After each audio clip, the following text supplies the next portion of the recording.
Hello बच्चों, तो एक नया टर्म के साथ इस वीडियो में आपका बहुत बहुत स्वागत है। और आज जनरली हम लोग क्लास 9 के एक और नया टर्म रैशनलाइजेशन के ऊपर बात करने वाले हैं। तो समझते हैं कि रैशनलाइजेशन होता क्या है। उससे पहले अगर मैं बात करूं कि अगर आपने पीछे के वीडियो आपने नहीं देखे हैं जिसमें मैंने इरेशनल नंबर क्या होता है, रैशनल नंबर क्या होता है, टर्मिनेटिंग नॉन टर्मिनेटिंग, ये सारे के बारे में मैंने चर्चा किया है और साथ ही क्वेश्चन के साथ मैंने वीडियो दिया है।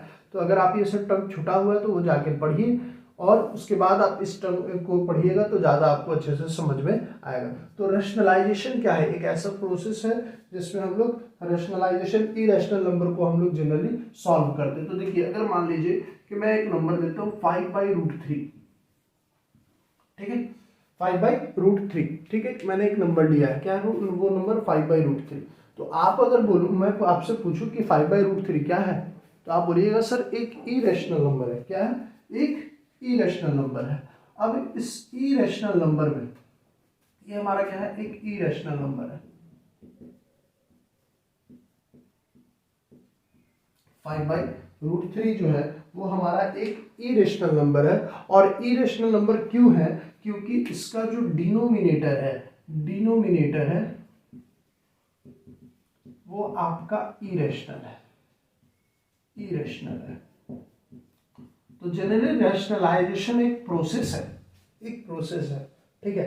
जैसे आप गैल्वेनाइजेशन केमिस्ट्री में पढ़िएगा, एक प्रोसेस है, उसी तरह से आपका रूट रैशनलाइजेशन जो है वो एक प्रोसेस है जिसमें हम लोग क्या करते हैं, जो डिनोमिनेटर जो इरेशनल नंबर है उसको हम कन्वर्ट करते हैं रैशनल नंबर में। फिर से हम लोग क्या करते हैं, रैशनलाइजेशन एक प्रोसेस है जिसमें जो डिनोमिनेटर अगर इरेशनल नंबर है तो उसको हम लोग क्या करते हैं, कन्वर्ट करते हैं किससे, रैशनल नंबर में। और कैसे करते हैं, तो जो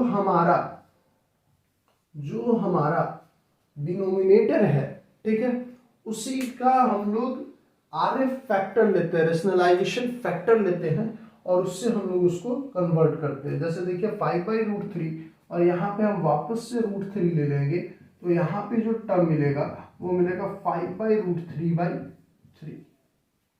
तो डिनोमिनेटर अब हमारा एक रैशनल नंबर हो गया। तो रैशनल नंबर लेने के लिए हमें उसका आरएफ फैक्टर लेना पड़ेगा।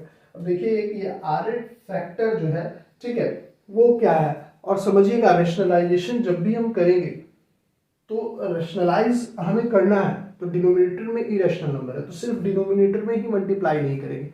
जो नंबर, जो आरएफ फैक्टर हम लोग रैशनल नंबर में लेंगे, डिनोमिनेटर को रैशनल नंबर में चेंज करने के लिए वही नंबर से न्यूमरेटर और डिनोमिनेटर दोनों में मल्टीप्लाई करना होता है। तो यहाँ पे देखिए हम 5√3 किए तो 5√3 आ गया और यहाँ पे हमारा 3 आ गया। तो जनरली आपको डिनोमिनेटर को रैशनल नंबर करना है। अब देखिए दूसरा टर्म, ये फर्स्ट कॉन्सेप्ट था रैशनलाइजेशन का। सेकेंड जो चीज है आरएफ फैक्टर, ठीक है, जिसको हम आरएफ से डिनोट करते हैं। रैशनल फैक्टर क्या होता है, ठीक है, तो उसके बारे में, रैशनलाइजिंग फैक्टर क्या होता है उसके बारे में हम चर्चा करते हैं। बात को समझिएगा, ठीक है, बात को समझना बहुत जरूरी है, नहीं समझिएगा बहुत ज्यादा दिक्कत होने वाला है। तो चलिए तो समझते हैं। जैसे मैंने कोई नंबर दिया, मान लीजिए 1/√x प्लस 1/√y, ठीक है, 1/√x प्लस √y, ये एक मैंने नंबर दिया। अब देखिए यहाँ पे जो डिनोमिनेटर है, उससे पहले थोड़ा सा और मैं बता दूं, कोई भी दो आप इरेशनल नंबर लीजिए, मान लीजिए कि मैंने यहाँ पे लिया √a और √b, ठीक है, √a प्लस √b, यहाँ पे एक रैशनल नंबर मैंने लिया और एक और मैंने रैशनल नंबर लिया √a माइनस √b का इरेशनल नंबर। सॉरी, दोनों के दोनों इरेशनल नंबर है। अब दोनों का प्रोडक्ट ध्यान दीजिएगा, दो मैंने इरेशनल नंबर लिए, √a माइनस √b और √a प्लस √b। तो दोनों को अगर हम देखेंगे, दोनों इरेशनल नंबर है, अगर दोनों का प्रोडक्ट हमें रैशनल नंबर मिल रहा है, जैसे अगर आप बात करेंगे √a का स्क्वायर माइनस √b का यहाँ स्क्वायर हो जाएगा, तो यहाँ जो मिलेगा वो a माइनस बी मिलेगा।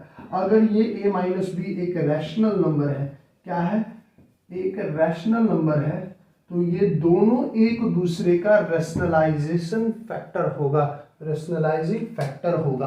फिर से मैं बताता हूं, अगर दो इरेशनल नंबर दे रहे हैं, दोनों का प्रोडक्ट अगर एक रैशनल नंबर आ रहा है तो ये दोनों एक दूसरे का क्या होगा, रैशनलाइजिंग फैक्टर होगा, रैशनलाइजिंग फैक्टर होगा।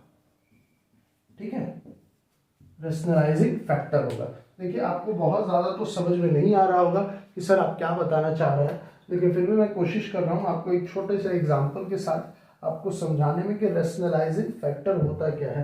देखिए जैसे अगर हम बात करें, क्वेश्चन में यहाँ पे ले रहा हूँ 1/3 + √2 है, 1/3 + √2 है, तो आपको पता है कि इसका डिनोमिनेटर इरेशनल नंबर है। इरेशनल नंबर को पहचाना मैंने सिखाया, वहां से जाके आप वीडियो को देख सकते हैं।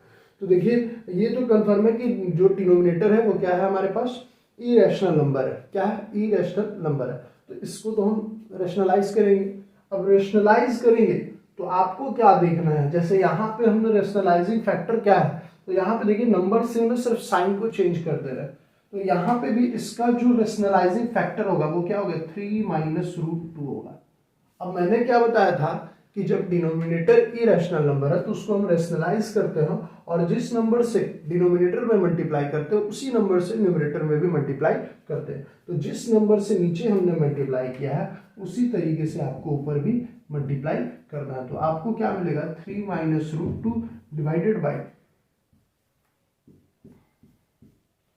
3 का स्क्वायर -√2 का स्क्वायर। यहाँ पे आप देखिएगा 3 - √2 बाई 9 - 2, 3 - √2/7। ये आपका सॉल्यूशन हो गया।